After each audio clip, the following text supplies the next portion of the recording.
Y ahora saludamos acá, ella está en nuestra mesa de tareas, la doctora Janine Mongelos Font. Qué lindas son los ojos verdes, verdes, verdes. ¿Cómo te va? Acércate, gracias por estar acá y gracias por esperarnos, porque estuviste esperándonos mucho también. La doctora Janine Mongelos, ella es médica clínica geriatra y ella es directora del Hospital Geriátrico del IPS, del Instituto de Previsión Social. Hace 3 años y medio que ella está liderando ese hospital geriátrico. ¿Cómo es manejar ese hospital? Muchas gracias. Vamos directo al grano. Sí, ¿qué tal, Bruno? Encantada. Un placer. Y bueno, es complicado realmente, pero... 3 años y medio, ya te habrás acostumbrado. Exactamente. Sí, dentro de todo me voy acostumbrando, ¿verdad? Mucho amor en realidad al hospital, porque puedo decir que yo nací en ese hospital. ¿Ah, vos naciste ahí? O sea, nací en el sentido de que en el momento en que yo ingreso al Instituto de Previsión Social, ingreso cuando ese lugar todavía no era el hospital geriátrico. Eso era lo que, no sé si ustedes recuerdan lo que era antes Reposito. Se le decía Reposito a ese lugar, ¿verdad? Sí. Y después ¿Qué quiere decir Reposito? ¿O qué se le llamaba realmente de esa forma. Era un lugar donde iban los pacientes en etapa terminal. Entonces eran cuidados paliativos. Sí, era un lugar, sí, era un lugar de cuidados paliativos más que nada. Como un depósito sería de seres humanos. No, era un lugar de cuidados paliativos más que nada. Había muchos médicos, o sea, yo empecé ahí, empezamos ahí dentro de lo que es el Instituto de Previsión Social y bueno, después vino el proyecto del hospital geriátrico, bueno, y durante la construcción, bueno... ¿Ya hace cuánto que funciona el hospital? ¿Vos sos la primera directora? No. Ya pasaron varios directores. El hospital geriátrico cumple ahora, en diciembre cumple 16 años. 16 años. Como hospital geriátrico. Como hospital geriátrico. ¿Y qué tiene el hospital geriátrico? ¿Es un hospital? Es un hospital. Normal y silvestre, digamos, sí, con todos los... Tiene, lo que no tiene aún todavía el hospital geriátrico es el área quirúrgica, realmente, ¿verdad?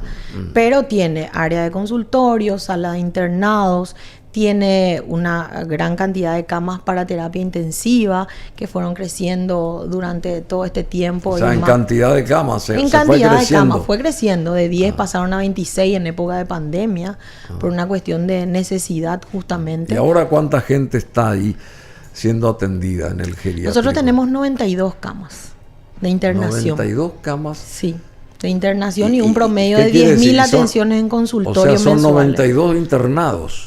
92 pacientes internados, así mismo. Que viven ahí. No viven ahí, es un hospital de agudos.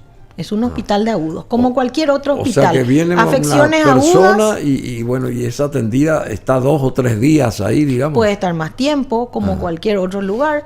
Son ¿Es rotativo eso? Así mismo. 92 camas tienen ustedes. Mejora la afección aguda que lo trajo y es dado de alta. Independientemente que los pacientes mayores de 60 años y por supuesto por encima de 80 tienen muchas patologías crónicas. Nosotros no trabajamos como un hogar, trabajamos como un hospital de agudos realmente. Es un hospital. Es un hospital. No es un... no es un hogar, no es una residencia de adultos mayores, para nada. Bueno, ¿y eso tiene un costo para el paciente? No, ningún costo. Dentro de lo que es el Instituto de Previsión Social, tiene las mismas coberturas que cualquier lugar del instituto. ¿Así? Sí. Bueno, y aparte de esas 92 camas que obviamente están siempre ocupadas, ustedes tienen la recepción de otra gente a partir de los 60 años que va ahí, recurre ahí para querer tratar de qué sé yo, de ser medicada o lo que sea. Claro, nosotros tenemos el área de consultorio, el área ambulatoria, que trabaja de 7 de la mañana a 8 de la noche de lunes a viernes y hasta el mediodía los sábados, donde hay distintas especialidades. Por supuesto que tenemos más geriatras clínicos, ¿verdad?, que otras especialidades, porque es a lo que nos manejamos normalmente con este tipo de pacientes, pero ese es el flujo de pacientes que se mueve diariamente dentro del hospital, ¿verdad? Consultorio. ¿Y dónde queda exactamente este hospital geriátrico del IPS? El hospital queda sobre la avenida Artigas y Molas López. ¿Ah, sí? Ahí está. O sea que todo el mundo conoce. Sí, bastante.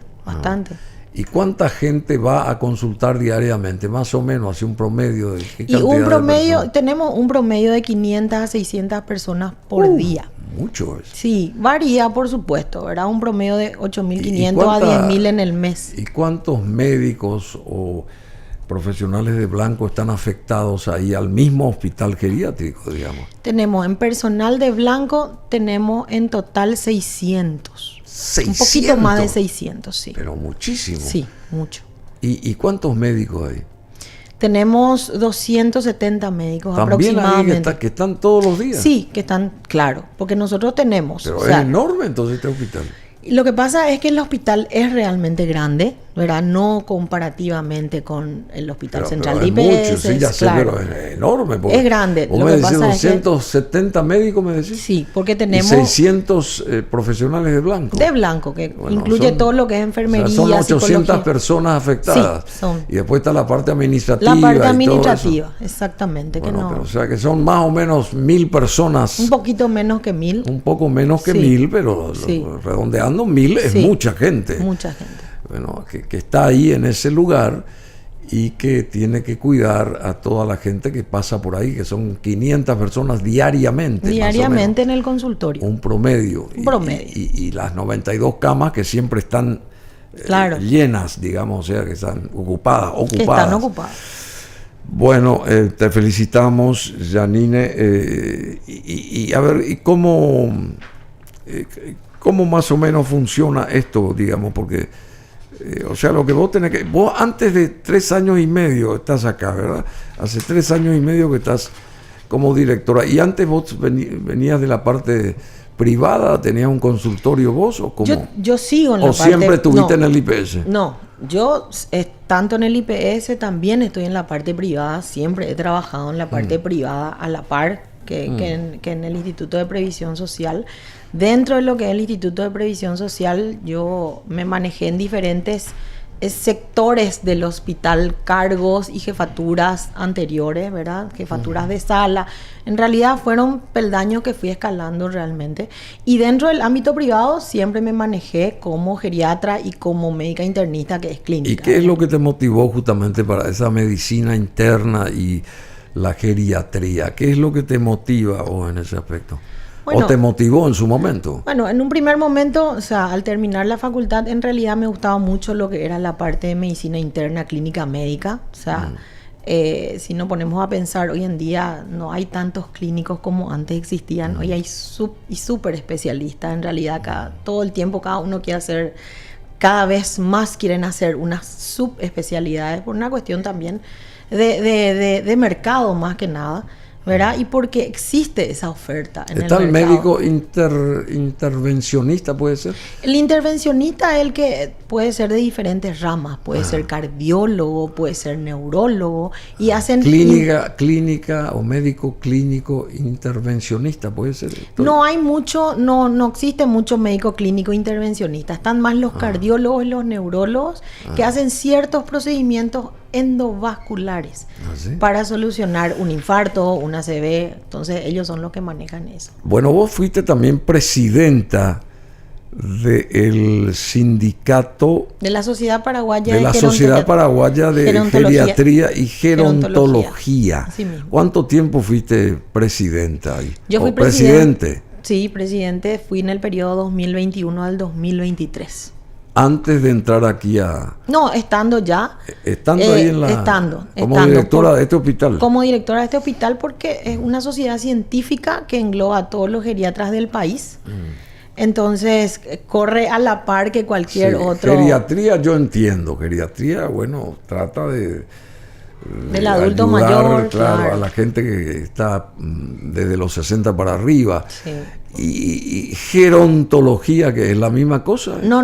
La geriatría en sí es la rama de la medicina que engloba todas las afecciones del adulto mayor, y la gerontología es todo lo que viene alrededor. O sea, nosotros no solamente podemos pensar en la enfermedad que tiene el adulto mayor, tenemos que ver cómo vive, si tiene algún trastorno emocional, si necesita fisioterapia, si necesita acompañamiento, si está o no abandonado. O sea, todo eso es la gerontología, o sea, todo lo que gira en torno al adulto mayor, independientemente si es un adulto mayor sano o enfermo. sea, esa es la gerontología. O sea que todo el andamiaje, digamos, Así mismo. las conexiones y bueno, ¿qué hace una gerontología? Dice, un gerontólogo es un profesional que se encarga de atender los cambios biológicos, psicológicos, sociales y culturales, como decía acá la doctora, que acompañan al proceso de envejecimiento a nivel individual y grupal en el entorno familiar, institucional y comunitario, a fin de incrementar la calidad de vida de las personas mayores. Hay mucha gente, se suele decir que Paraguay es un país de gente joven, pero hay gente mayor también en un gran porcentaje que requiere de tratamientos y recurre a este tipo de hospital geriátrico, por ejemplo. Imagínate, Bruno, en el 2021 el 10% de la población era mayor de 60 años. Para el 2023, solamente 2 años después, aumentó un 3%. O sea, para el 2023, finales del 2023, tenemos 13% de la población tiene más de 60 años. 13%. O sea, y es lo que ocurre a nivel mundial. Hay una sociedad envejecida. O sea, está lo que se llama hoy en día, lo que se habla, la economía plateada. La economía plateada. La economía plateada está surgiendo plateada mucho. Por el pelo blanco, plateada, claro. Es por el pelo blanco, pero en realidad es un grupo de gente que tiene 60 años o más, pero que son muy dinámicos a la hora de trabajar. Hoy no estamos hablando de gente que tiene 60, 65, 70 años, que siguen trabajando o que se han jubilado y lo vuelven a hacer. O sea, hay una gran cantidad de gente que no por la edad ha dejado de producir o de crear o de innovar. O sea, eso es lo que llamamos hoy economía plateada. En Europa se ve muchísimo. O sea, se le sigue dando más fortaleza a la gente con años encima. Así mismo. O sea, que porque a veces antes en la teoría llega a los 60 y ya chau, ya está. Es un mueble. Claro, no sirve la persona. Y ahora cambiaron las cosas, ¿verdad? Cambiaron las cosas. En un porcentaje cambiaron la forma de verles a esas personas desde el ámbito empresarial. Y otra forma es que las mismas personas todavía se sienten muy activas, capaces y dinámicas para seguir. ¿Vos no te fuiste al concierto de Roberto Carlos? No. 83 años tiene él. Y reunió a miles de personas, sí, y cantó como siempre. Sí. Te puedo imaginar, quiere decir que la gente perfectamente puede continuar, ¿no? Claro. Precisamente porque llegó a la barrera de los 60. Claro. Acá pues se tira, la gente de los 60 ya es inservible. Él es un estandarte de la economía plateada. Claro, por ejemplo. Claro. Y acá la señora María Luz Peña dice que acá la doctora Janine Font o Janine Mongelos Font es una excelente profesional y bueno, con todo el respeto y el cariño, es un mensaje que llegó acá de la señora María Luz Peña Ferrario. Muy agradecida. A favor tuyo, por supuesto, y así como ella, seguramente mucha gente piensa de igual forma. Por eso seguís estando vos ahí al frente de este hospital geriátrico del IPS. La doctora, que es médica clínica y geriátrica, Janine Mongelos Font. ¿Qué desafíos tienen ustedes como sistema, de acuerdo al sistema de salud actual? ¿Cuáles son los desafíos que tienen ustedes, en este caso, en lo personal y también al frente de un hospital geriátrico con tanta gente profesional que maneja también ese lugar? Porque si hay casi 1000 personas ahí trabajando, claro, quiere decir que es una cosa enorme. Sí. Y en realidad, o sea, más que a nivel personal o dentro de lo que es la institución, yo creo que tenemos que apuntar un poquito más a lo que son las políticas públicas de adultos mayores, ¿verdad? Yo siempre digo que nada tenemos que inventar, todo se puede copiar y adecuar, ¿verdad? Si bien es cierto, el año pasado salió una resolución que habla sobre políticas públicas de adultos mayores del ministerio. Hoy en día creo que tenemos que trabajar un poquitito más porque los lugares no están hechos para este tipo de pacientes o tipo de personas. Muchos lugares discriminan mucho, en todo sentido, Y vos como directora, digamos, no conozco yo ese hospital, me gustaría pasar alguna vez por ahí. vos te das cuenta, aparte de lo profesional en sí, de la medicina, todo lo que hay que dar a los pacientes, ¿verdad? En cuanto a la atención y todo. Estéticamente, vos tratás de que ese hospital también tenga cierta llamatividad, que esté bien pintado, que tengan que haya flores. Sí. Ahí en los, qué sé yo, en los lugares donde hay plantas, o que se mantenga estéticamente Sí, así ese mismo. lugar, O sea, porque los pacientes, hay miles de pacientes. Sí. Desde la limpieza y por sobre todas las cosas, Bruno, trabajamos muchísimo en lo que es el buen trato. El buen trato. Trabajamos muchísimo en lo que es el buen trato, porque sabemos que existen adultos mayores que ya no escuchan bien o que ya no ven bien.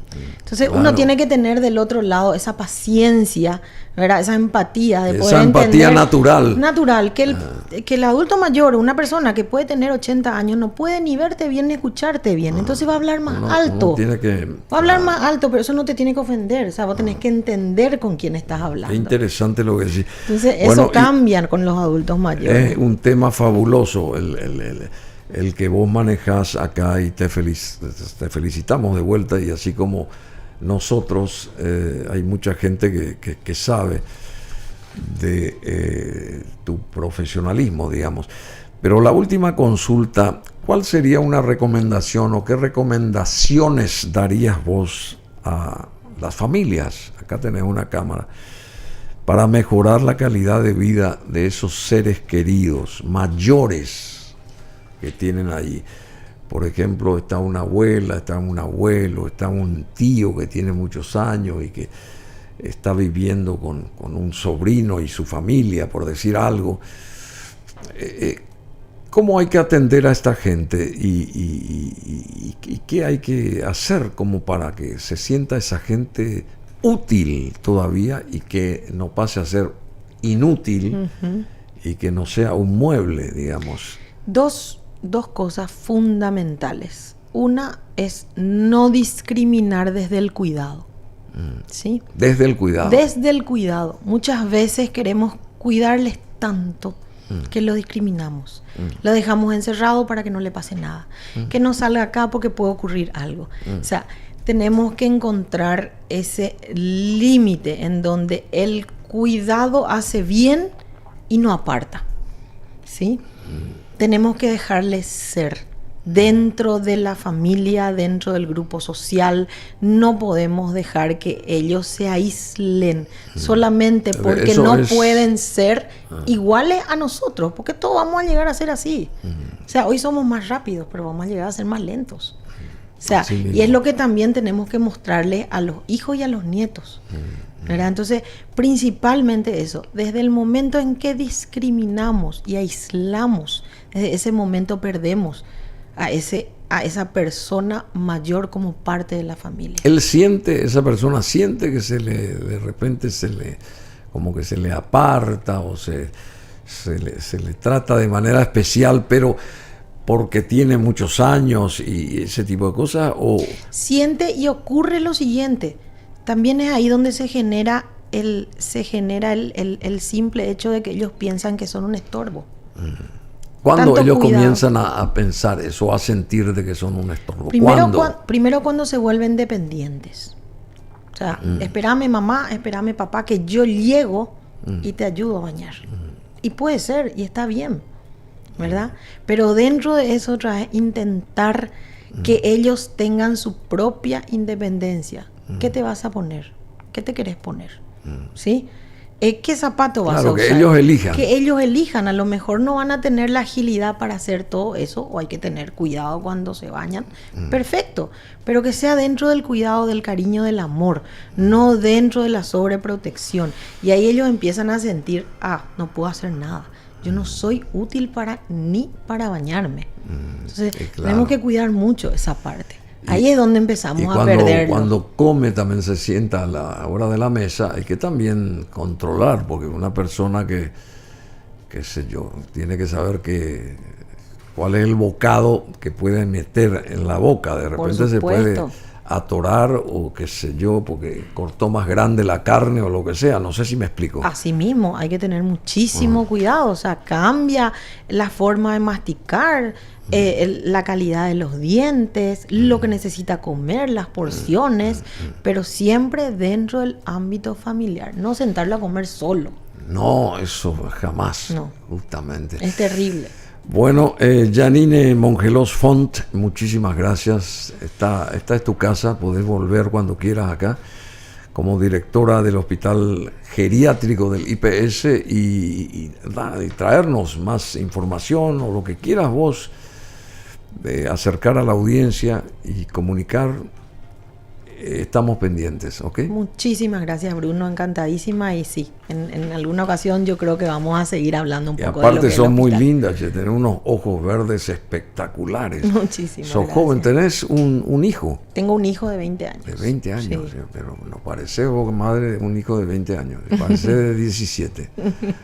Bueno, Gracias. bueno, muchas gracias. Janine Mongelos Font,